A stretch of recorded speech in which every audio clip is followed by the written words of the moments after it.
Olá, meus irmãos, eu me chamo Andréa Menezes e estou aqui para trazer um tema muito interessante para nós que somos membros de uma comunidade carismática, que são os dons carismáticos. Esse tema que sempre gera muita curiosidade em nós, muita vontade de aprofundar, de entender um pouco mais. Então, nós vamos tratar sobre esse tema aqui nessa formação. Mas o que seriam os dons carismáticos? Bom, nós podemos dizer que são dons gratuitos de Deus, ou seja, que não dependem dos nossos esforços e méritos pessoais e que são dados a todos os batizados pelo poder do Espírito Santo para a edificação da Igreja de Cristo. Então, quando nós falamos em dons carismáticos, nós falamos de graças de Deus e da ação divina dentro da Igreja e em nossas vidas também. Então, todos nós, cristãos batizados, nós recebemos ali, no momento do nosso batismo, o Espírito Santo, que é uma promessa de Deus. Então, o Espírito Santo habita dentro de nós. E, portanto, nós somos todos dotados de dons. E esses dons são infusos e efusos. O que diferencia esses dois grupos são a forma como nós recebemos esses dons e a finalidade para o qual eles são utilizados. Os dons infusos nós recebemos no momento do nosso batismo e são para a nossa própria santificação. São dons que vão ali nos ajudar no nosso próprio crescimento como cristãos. Já os dons efusos nós recebemos em um momento de efusão e são para a santificação do povo de Deus, para a edificação da igreja. Os dons efusos são os carismas, são dons de serviço, ou seja, Deus me usa para ajudar o irmão. E é sobre esses dons que a gente vai aprofundar mais nessa formação, que são os dons efusos, os dons carismáticos. Tá? E aí, para a gente perseverar nessa vida carismática, é necessário ter simplicidade e pureza de coração, é necessário a assiduidade da meditação da palavra, vida de oração, a eliminação do pecado e das faltas, que são obstáculos para a ação de Deus nas nossas vidas, vida sacramental, buscar servir ao irmão, assim como Jesus, e buscar sempre estar aberto para receber esses dons, para que possamos ser canais da graça do Espírito Santo em nós. E aí, para a gente entender um pouco melhor esses dons efusos, que são os dons carismáticos, nós podemos dividi-los em 3 grupos, certo? Que são os dons de elocução, onde nós temos o dom de línguas, o dom de interpretação de línguas e o dom de profecia. Temos também os dons de poder, que são os dons da fé, dom de cura e o dom de milagres. E por fim, os dons de revelação, que são os dons de ciência, dons de sabedoria e o dom de discernimento dos espíritos. Vamos começar pelo dom de línguas. O dom de línguas é um dom de oração. É uma permissão que nós damos ao Espírito Santo para rezar por nós. E ele é considerado o menor dos dons efusos. Ele é como se fosse uma porta de entrada para os outros dons. Lá em Romanos, no capítulo 8, versículos 26 e 27, diz assim: Outro sim, o Espírito vem em auxílio à nossa fraqueza, porque não sabemos o que devemos pedir, nem orar como convém. Mas o Espírito mesmo intercede por nós com gemidos inefáveis. E aquele que perscruta os corações sabe o que deseja o Espírito, o qual intercede pelos santos segundo Deus. Então, é o próprio Espírito rezando por nós. Muitas vezes nós estamos ali com a cabeça cheia de preocupações, cheia de problemas, o nosso coração agitado, e aí a gente acaba ficando sem assunto diante de Deus, ou até mesmo nosso próprio espírito está indisposto diante de Deus e a nossa oração acaba sendo ineficaz. E aí o Espírito Santo vem auxiliar a nossa fraqueza e intercede por nós com gemidos inefáveis, e nos auxilia a orar, a pedirmos as nossas necessidades segundo a vontade de Deus e não a nossa. E embora a gente esteja orando com sons ininteligíveis, nós estamos plenamente conscientes do que estamos fazendo. Algumas pessoas acham que a gente entra ali em um estado de transe, e isso não acontece.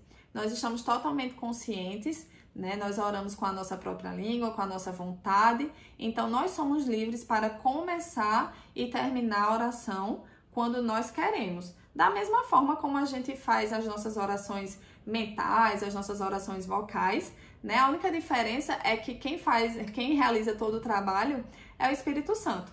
né? Ele que é o autor responsável por tornar a nossa oração agradável a Deus, né? Então, é o próprio Espírito rezando e intercedendo por nós. Não existem regras para orar em língua. É necessário abrir a boca e orar, e emitir os sons e deixar que o Espírito Santo age em você e ore por você, né? Normalmente, o que nos impede de orar em línguas é o preconceito, o medo, a vergonha, as dúvidas. Então, nós precisamos vencer essas barreiras e deixar o Espírito Santo agir em nós, para que a gente possa viver essa experiência. E aí é importante também a gente diferenciar o dom de línguas de falar em línguas, certo? Falar em línguas é proclamar uma mensagem de Deus para uma assembleia através de línguas estranhas, tá? Então, a pessoa que fala em línguas, normalmente ela fala em um tom mais alto, né? Que se sobressai na assembleia. E aí, quando se fala em línguas, alguma pessoa da Assembleia recebe o dom de interpretação de línguas, né? E passa ali para a Assembleia a mensagem que Deus quis transmitir através da fala em línguas. E aí a gente já segue para o nosso próximo dom, que é o dom de interpretação de línguas. Esse dom não se trata de uma capacidade de tradução, mas sim de uma faculdade de perceber o sentido da oração ou da profecia pronunciada em línguas. Normalmente, nem aquele que fala em línguas e nem os outros entendem o que se foi anunciado. Mas aí muitas vezes Deus quer que aquela oração seja para a edificação da assembleia, né? Ele quer utilizar o veículo das línguas para a edificação da assembleia. E aí o Senhor dá o dom da interpretação de línguas para a mesma pessoa que falou ou para outra pessoa, né? Conforme a sua vontade. E aí o Senhor dá o dom da interpretação, né? Quem tem o dom da interpretação, ela percebe com clareza que as palavras lhe vêm à mente de forma abundante, né? E aí ela fala o que o Senhor lhe inspira.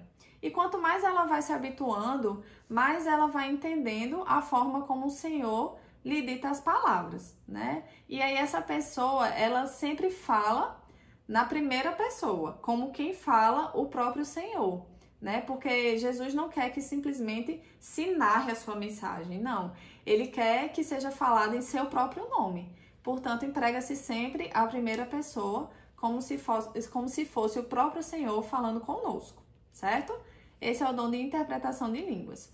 Nosso próximo dom será o dom de profecia. Por meio do dom de profecia, Deus fala claramente, de forma simples e direta, com o homem, para edificá-lo, exortá-lo e consolá-lo. Normalmente, a profecia ocorre ali após um momento de louvor, quando a comunidade se reúne em um momento de oração, né? Ou até mesmo quando um cristão se recolhe ali na sua oração pessoal.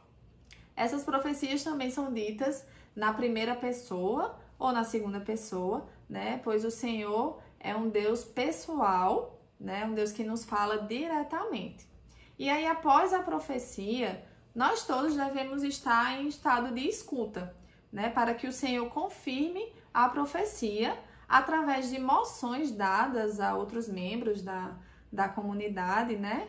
E aí o Senhor pode utilizar ou da mesma palavra, de visões ou de sentimentos, para confirmar a veracidade daquela profecia. Então, quanto mais uma profecia é confirmada, maior é a fé depositada nela. E maior é a ação, é a abertura para a ação do Espírito Santo naquela comunidade, certo? E é importante também a gente saber que a profecia, ela tem que estar sempre de acordo com a vontade de Deus, com a palavra de Deus e com a doutrina da igreja, né? E elas devem estar sempre dirigidas à glória do Senhor e à salvação dos homens, tá? E aí muita gente confunde, né, ou acha que o dom de profecia é adivinhar o futuro, né, saber o que é que vai acontecer no futuro, e não é nada disso, tá? Profeta é aquele que fala em nome do Senhor. É um instrumento de que Deus se utiliza para transmitir uma mensagem para a comunidade, para a assembleia, certo? Esses foram os 3 dons de elocução. Nós vamos agora para os dons de poder, começando pelo dom da fé. Lá em Hebreus, no capítulo 11, diz que a fé é o fundamento da esperança, é uma certeza a respeito do que não se vê. E aí, para compreender bem o dom da fé, nós podemos fazer 3 divisões: a fé teologal, a fé virtude e a fé carismática. A fé teologal é aquela fé em que a pessoa acredita que Deus existe e acredita nas verdades da igreja. A fé virtude é aquela em que a pessoa confia plenamente que as promessas de Deus irão se cumprir, e é aquela pessoa que vive os ensinamentos de Deus por amor e não mais por obrigação. A fé carismática é aquela fé expectante, é aquela fé que a pessoa acredita incondicionalmente no poder de Deus, sabe? É aquela fé que gera frutos. Então, através do dom carismático da fé, nós cremos que Deus opera maravilhas no meio do seu povo, tá? Então, a gente pode dizer que a fé carismática, ela move a manifestação do poder de Deus através do Espírito Santo, tá? O próximo dom é o dom de cura. O dom de cura foi um dos dons plenamente vivenciados por Jesus durante o seu ministério terreno. Geralmente, nós achamos que a cura é algo extraordinário, né? Quando não é. Para o povo cristão, né? Para o povo de Deus, a cura é algo normal, é algo ordinário. O problema é que a nossa fé foi esfriando. Então, se Deus não tem operado curas, milagres, prodígios e sinais no meio do seu povo, é porque esse povo não tem acreditado nele, tá?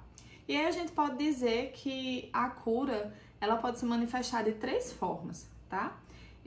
Baseado nas 3 dimensões do homem, que são o corpo, a alma e o espírito, né? A gente compreende que o homem pode ser atingido por enfermidades nessas 3 dimensões, né? Existem os males físicos, os males da alma e os males espirituais, tá?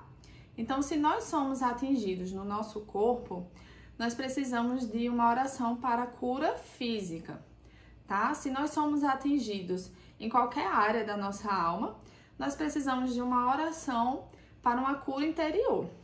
E se nós somos atingidos ou fomos contaminados, né, por qualquer coisa que nos afaste da doutrina da salvação, nós precisamos de uma oração para cura espiritual ou uma oração de libertação, tá? O próximo dom é o dom de milagres. O dom de milagres é a intervenção extraordinária de Deus na vida humana, tá? Então, os milagres, eles atestam que Deus está presente de forma concreta no meio do seu povo, e é também um resultado do exercício da fé carismática, né? Então, a gente pode dizer que os milagres são fenômenos sobrenaturais realizados por Deus, né? Com a finalidade de que o homem conheça a sua glória, o seu poder e se convertam, tá? Então, através dos milagres, o homem ele tem uma experiência concreta com o amor de Deus e com a presença do Senhor em sua vida, tá? E aí, diferentemente do dom de cura, né, que pode acontecer também com o auxílio da medicina, o dom de milagres é diferente, certo? Os milagres ocorrem quando não há mais nenhuma possibilidade de um quadro ser revertido pela ciência. Então, a cura é quando Deus acelera um processo de cura que já se daria de forma natural, né, através de um tratamento, através de remédios, de uma cirurgia, enfim. E o milagre é quando se trata de uma cura que nenhuma ciência médica poderia realizar e que Deus realiza. Então, por meio deste dom, nós poderemos proclamar de forma mais convincente as maravilhas de Deus hoje e sempre. Esses foram os 3 dons de poder. E agora nós vamos entrar nos dons de revelação, começando pelo dom de ciência, que é um dom pelo qual nós temos uma revelação particular e momentânea de algo que só Deus conhece, como um fato, um acontecimento do passado, lembranças dolorosas, né, problemas, enfim. Então, o dom de ciência, ele pode se manifestar através de uma palavra, através de uma imagem, de um sentimento ou de uma intuição, certo? Deus mostra o que está curando. Então, ele pode mostrar uma parte do corpo sendo curada, né? Ele pode mostrar a cura de um problema emocional, uma cura espiritual e até mesmo um chamado à conversão, né? Aumentando a fé. Enfim, é como um diagnóstico. Deus nos dá o conhecimento de algo que não conseguiríamos alcançar com o nosso próprio esforço. E aí, através desse dom, Deus quer curar a raiz do problema. E geralmente esse dom, ele vem acompanhado pela palavra de sabedoria. Então, o dom de ciência, ele revela uma situação e a palavra de sabedoria, ela indica como agir, certo? Então, o dom de ciência, ele revela uma ação que Deus já está fazendo a cura, ou uma situação ou mentalidade que precisa ser transformada por Deus, né? Sempre com a finalidade de transformação e conversão, né? Através do poder e da misericórdia de Deus, que cura o corpo e o coração. E aí é importante ressaltar que a pessoa que recebeu a palavra de ciência, né? A pessoa que recebeu a revelação, né, da situação que Deus quer transformar em sua vida ou algum problema, né, que Ele queira curar, é interessante que essa pessoa dê um testemunho, certo? Pois isso edifica a igreja, tá? Da mesma forma, a pessoa que recebe, a pessoa que tem o dom de ciência, ela não pode nem deve ter vergonha ou medo de proclamar, certo? Ela deve se permitir ser utilizada ali pelo Espírito Santo, né? Ser um instrumento de Deus na vida do irmão. E agora nós vamos falar sobre o dom de sabedoria. Essa sabedoria que vem do Espírito Santo e que inspira o homem a saber como deve ser o seu comportamento em cada situação.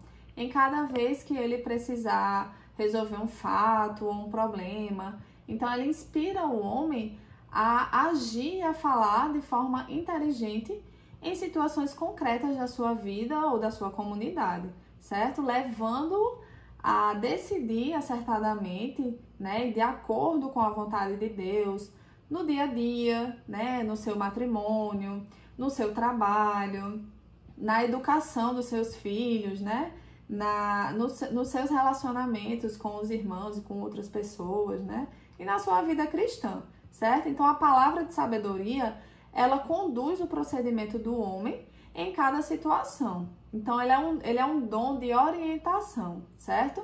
E através dela, nós descobrimos qual é o plano de Deus para a nossa própria vida, para a vida de uma outra pessoa ou da nossa comunidade, tá certo? Então, o próximo dom é o dom de discernimento dos espíritos. É um dom que permite identificar instantaneamente em nós, em outras pessoas e na comunidade, se o espírito que está impulsionando ou está influenciando uma atitude, um desejo ou uma decisão, se é de Deus, se é de natureza humana ou maligna, certo? Então, são tantas vozes que estão ao nosso redor que muitas vezes nós não conseguimos identificar a voz de Deus, né? Então, nós precisamos pedir ao Espírito Santo que nos dê o dom do discernimento, né, para que nós possamos ouvir e reconhecer a voz de Deus, né, em meio a tantas outras vozes, e para que nós façamos apenas a sua vontade, certo? Então, Eva, por exemplo, ela não percebeu que quem lhe falava era o maligno, né, pois ela não parou para discernir quem lhe falava e se era de Deus, né? Então, ela foi iludida pelo inimigo e acabou por cometer o pecado de origem de toda a humanidade. Então, é importante entender que Deus respeita a nossa liberdade, assim como respeitou a de Eva em desobedecer-lhe e pecar, né? Então, é preciso orar, é preciso ter uma vida constante de louvor e unidade com a palavra de Deus, com os sacramentos da igreja, né? Assim, nós nos tornamos pessoas profundamente unidas e dóceis às moções do Espírito, né? Para que nós não sejamos ludibriados pelo inimigo, né? Jesus já nos ensinou, vigiai e orai para não cairdes em tentação, certo, meus irmãos? Então, nós finalizamos os dons de revelação, né? E eu gostaria de finalizar essa formação com a passagem de São Paulo aos Coríntios, no capítulo 12, né? Nos versículos 4 em diante, que diz assim: há diversidade de dons, mas um só Espírito. Os ministérios são diversos, mas um só é o Senhor. Há também diversas operações, mas é o mesmo Deus que opera tudo em todos. A cada um é dada a manifestação do Espírito para proveito comum. A um é dada pelo Espírito uma palavra de sabedoria, a outro uma palavra de ciência, por esse mesmo Espírito. A outro a fé, pelo mesmo Espírito. A outro a graça de curar as doenças, no mesmo Espírito. A outro o dom de milagres. A outro a profecia. A outro o discernimento dos espíritos. A outro a variedade de línguas. A outro, por fim, a interpretação das línguas. Mas um e o mesmo Espírito distribui todos esses dons, repartindo a cada um como lhe apraz. Então, meus irmãos, que tenhamos um coração sempre aberto para receber os carismas e que eles fecundem a nossa missão. Shalom!